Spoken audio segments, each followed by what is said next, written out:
লার্নমেট English চ্যানেলের আরও একটি ইন্টারেস্টিং ক্লাসে সবাইকে স্বাগত জানাই। হ্যাভ ভার্ব সিরিজের আজ আমাদের 6th ক্লাস, আমাদের 6ষ্ঠ ক্লাস। আজকের ক্লাসে আমরা জানব হ্যাভিং এর ইউজ। হ্যাভ ভার্বের সঙ্গে আইএনজি যুক্ত হয়ে হ্যাভিং গঠিত হয়। In today's class we are going to learn how having is used in sentences. বাক্য গঠনে কিভাবে হ্যাভিং এর ইউজ হয় সেটা আমরা আজকের ক্লাসে শিখব। এই হ্যাভিং সেন্টেন্সে বিভিন্নভাবে ইউজ হতে পারে। আমি সেই সবগুলো নিয়ম অ্যানালিসিস করে 8টি পয়েন্ট তৈরি করেছি। আজকের ক্লাসে আমি প্রতিটি পয়েন্ট ধরে ধরে দেখাবো যে কোথায় কোথায় হ্যাভিংকে আমরা কিভাবে ইউজ করতে পারি। তো কথা না বাড়িয়ে একবারে মূল ক্লাসে চলে যাওয়া যাক। দেখো, আমি প্রথম পয়েন্টে লিখেছি অ্যাজ পারফেক্ট পার্টিসিপল। হ্যাভিংকে আমরা পারফেক্ট পার্টিসিপল হিসেবে ইউজ করে থাকি। পার্টিসিপল সম্বন্ধে একটা বিস্তারিত ক্লাস আমার করা রয়েছে। আই বাটনে এবং ডেসক্রিপশনে তার লিঙ্ক থাকবে, তোমরা একবার চেক আউট করে নেবে। সেখানেও হ্যাভিংয়ের ব্যবহার কিন্তু রয়েছে। কিন্তু আজকের ক্লাসটি যেহেতু হ্যাভিং স্পেশাল, তো সেক্ষেত্রে কোথায় কোথায় হ্যাভিংয়ের ব্যবহার হয় আমি সবগুলো ভাগ কিন্তু আলোচনা করব। দেখো, তাহলে পারফেক্ট পার্টিসিপল হিসেবে আমরা হ্যাভিংয়ের ব্যবহার করে থাকি। তো পারফেক্ট পার্টিসিপল হিসেবে আমরা কখন হ্যাভিংয়ের ব্যবহার করব? দেখো, কোনো একটা কাজ হয়ে গেছে এবং তারপর আরেকটা কাজ হলো, তো এরকম যখন বোঝাবে তখন আমরা হ্যাভিংয়ের ব্যবহার করতে পারি। যেমন আমি বললাম যে লোকটি কাজটি শেষ করে বাজারে গেল। দুটো কাজ হলো, একটা কাজ শেষ করলো তারপর বাজারে গেল। তো এক্ষেত্রে আমরা হ্যাভিংয়ের ব্যবহার করতে পারি।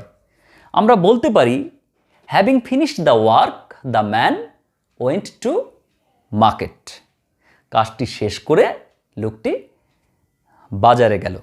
তাহলে পারফেক্ট পার্টিসিপল হিসেবে যখন আমরা হ্যাভিংয়ের ব্যবহার করব তখন কিন্তু হ্যাভিংয়ের পর ভার্বের থার্ড ফর্ম ইউজ হবে, হ্যাভিং প্লাস V3।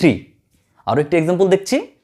সে রুমে ঢুকে ফ্যানের সুইচ অন করে দিল।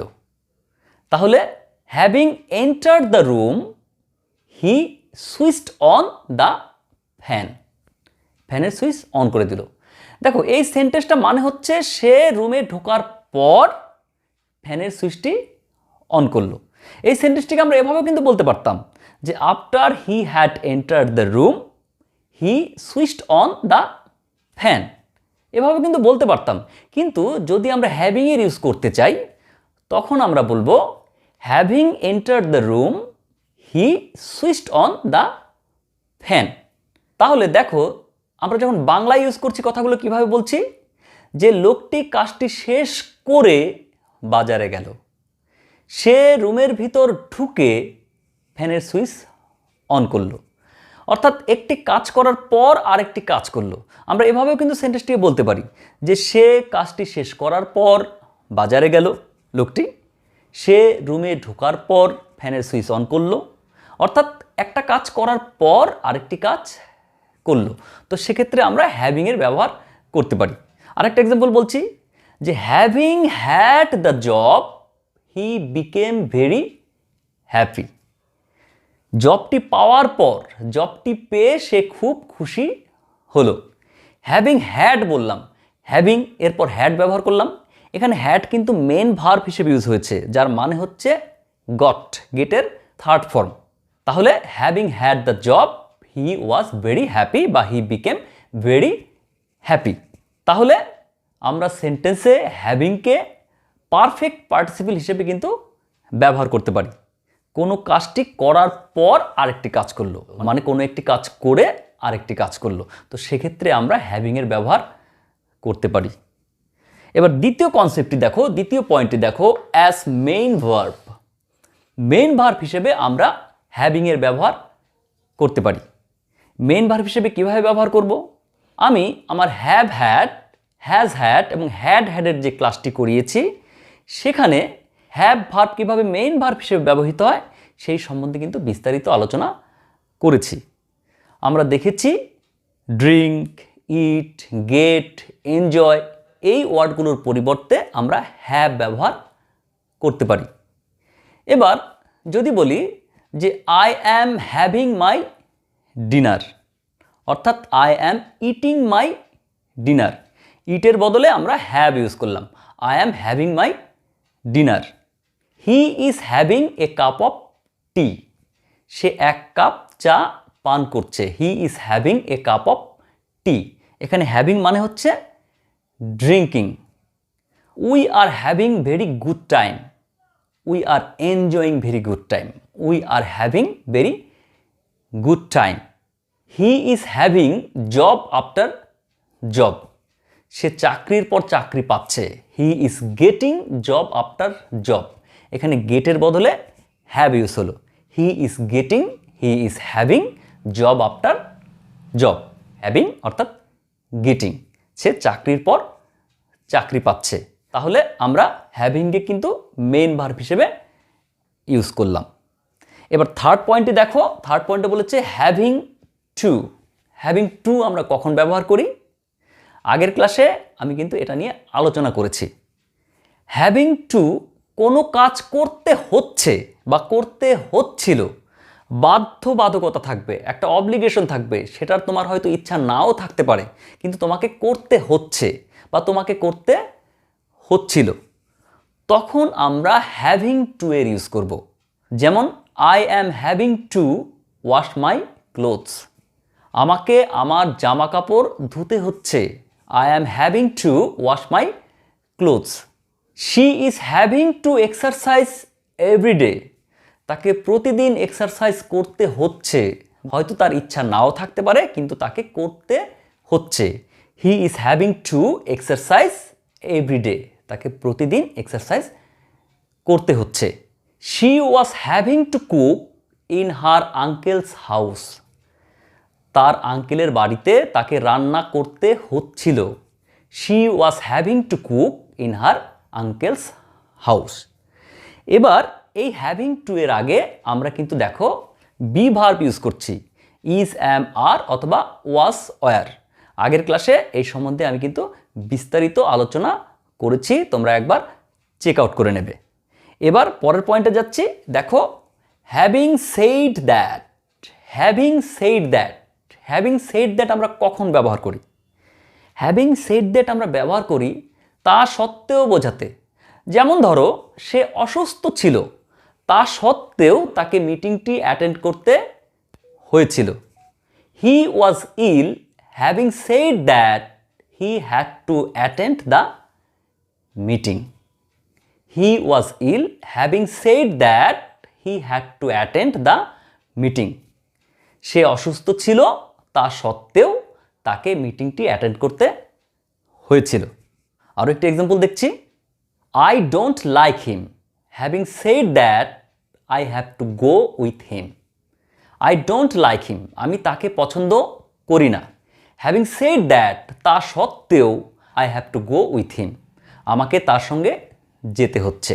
মলদ্বীপস is very expensive, having said that I want to go দেয়ার।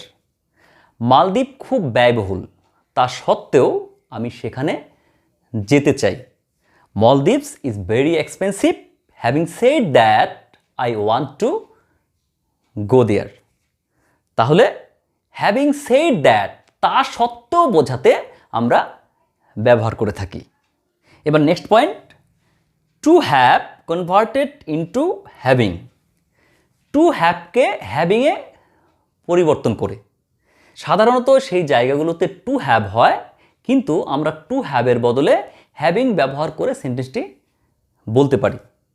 যেমন আমরা বললাম, we are very happy to have you as our English teacher.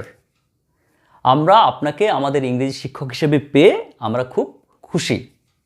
এখানে যে আমরা টু হ্যাভ ইউজ করেছি, এই টু হ্যাভের জায়গায় আমরা কিন্তু হ্যাভিং বসাতে পারি।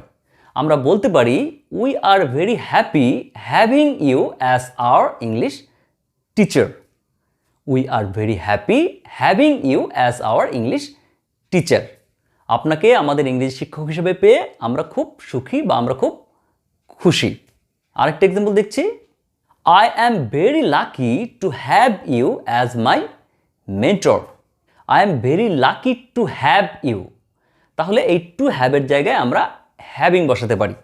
আমরা বলতে পারি I am very lucky having you as my mentor. আপনাকে আমার মেন্টর হিসেবে পেয়ে আমি খুব লাকি, আমি খুব ভাগ্যবান। আরেকটা এক্সাম্পল দেখছি, We are very proud to have a leader like Netaji. তাহলে উই আর ভেরি প্রাউড, আমরা খুব গর্বিত, টু হ্যাভ এক্ষেত্রে আমরা হ্যাভিং বসাতে পারি। আমরা বলতে পারি we are very proud having a leader like Netaji.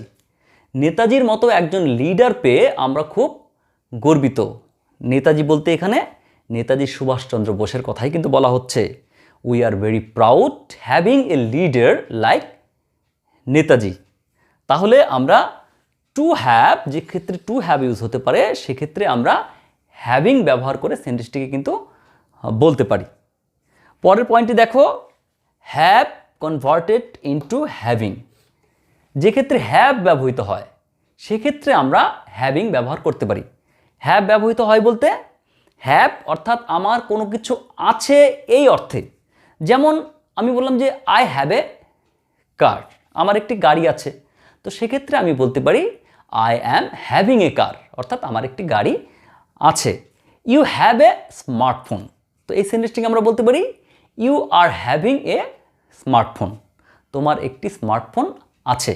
You are having a smartphone. এবার একটা পাস্ট টেন্সের সেন্টেন্স দেখি। যদি বলি যে হি হ্যাড এ কার, তার একটি গাড়ি ছিল, তো সেক্ষেত্রে আমরা বলবো হি ওয়াজ হ্যাভিং এ কার, তার একটি গাড়ি ছিল। হি ওয়াজ হ্যাভিং এ কার। হ্যাডটা এখানে হ্যাভে পরিবর্তন হলো, আমরা বি ভার্বটি, আমরা অক্সিলিয়ারি ভার্বটি কিন্তু ওয়াজ লিখলাম। He was having a car. I have two brothers, I am having two brothers. He has three sisters, he is having three sisters. তাহলে আমরা হ্যাভকে কনভার্ট করে হ্যাভিং ব্যবহার করতে পারি। এবার পরের পয়েন্ট দেখো, হ্যাভিং এ প্লাস কোনো ডিজিজ হতে পারে, কোনো পেইন হতে পারে বা কোনো এক মানে হেডেক, ব্যথা, এই ধরনের কোনো কিছু হতে পারে। তাহলে হ্যাভিংয়ের সঙ্গে এ তারপর কোনো ডিজিজ, কোনো পেইন বা কোনো এক যখন বোঝাবে তখন আমরা হ্যাভিং এ ব্যবহার করতে পারি। যেমন আমি বলতে পারি যে I am having a fever, আমার জ্বর হয়েছে, I am having a fever. তার ডান পায়ে ব্যথা, he is having a pain in his right leg. তার ডান পায়ে ব্যথা, he is having a pain, অবশ্যই এ ইউজ করতে হবে। He is having a pain in his right leg. তার মাথা ব্যথা, he is having a headache, head ache, he is having a headache. তাহলে হ্যাভিং এ এর সঙ্গে কোনো ডিজিজ, পেইন বা এক কোনো ব্যথা বোঝাবে তখন আমরা হ্যাভিং এ ইউজ করতে পারি। এবার 8 নম্বর পয়েন্টে দেখো, আমি প্রশ্নবোধক চিহ্ন দিয়ে রেখেছি। আমরা কোনো কাজ অনেক দিন আগে করেছি এইরূপ বোঝাতেও হ্যাভিংয়ের ব্যবহার করতে পারি। ধরো রাবড়ি একটা মিষ্টি জাতীয় খাবার। একজন ডায়াবেটিক্সের পেশেন্ট বলল যে আমি রাবড়ি খেয়েছি 10 বছর হয়েছে, তাহলে 10 বছর হয়েছে আমি মিষ্টি খেয়েছি। তো এক্ষেত্রে আমরা হ্যাভিংয়ের ইউজ করতে পারি। তো এই ধরনের ক্ষেত্রে আমরা যখন হ্যাভিংয়ের ইউজ করব তখন আমরা সেন্টেন্সটা শুরু করব ইট দিয়ে। It has been 10 years having eaten rabri. 10 বছর হয়ে গেছে রাবড়ি খেয়েছি। It has been 10 years having eaten rabri. It has been 5 years having seen circus. Circus দেখেছি 5 বছর হয়ে গেছে। It has been 5 years having seen circus. It has been 6 months having done the work. কাজটি করেছি 6 মাস হয়ে গেছে। It has been 6 months having done the work. তাহলে কোনো কাজ একটা বিশেষ সময় আগে হয়েছে, যখন সেটা বলবো তো সেক্ষেত্রে আমরা হ্যাভিংয়ের ব্যবহার করতে পারি। আরও 2-1টি ক্ষেত্রে হ্যাভিংয়ের ব্যবহার হয়ে থাকে, কিন্তু সেটা লেস ইম্পর্ট্যান্ট, কারণ সেই ব্যবহারগুলো প্রায় হয় না বললেই চলে। এখানে সাধারণভাবে হ্যাভিং যে যে ক্ষেত্রে ব্যবহৃত হয় তার প্রত্যেকটা বিভাগ নিয়ে আলোচনা করা হলো। আশা করছি হ্যাভিং নিয়ে এরপর থেকে তোমাদের আর কোনো কনফিউশন থাকবে না। যে কোনো ক্ষেত্রে, লেখার ক্ষেত্রে হোক, বলার ক্ষেত্রে হোক, তোমরা সাবলীলভাবে হ্যাভিংয়ের ইউজ করতে পারবে এবং স্মার্টলি ইংলিশ বলতে পারবে এবং লিখতে পারবে। তাহলে আজকের ক্লাসটি এখানেই শেষ করছি। দেখা হচ্ছে পরের ক্লাসে অন্য আরেকটি সুন্দর বিষয় নিয়ে। ততক্ষণ পর্যন্ত সুস্থ থেকো, ভালো থেকো।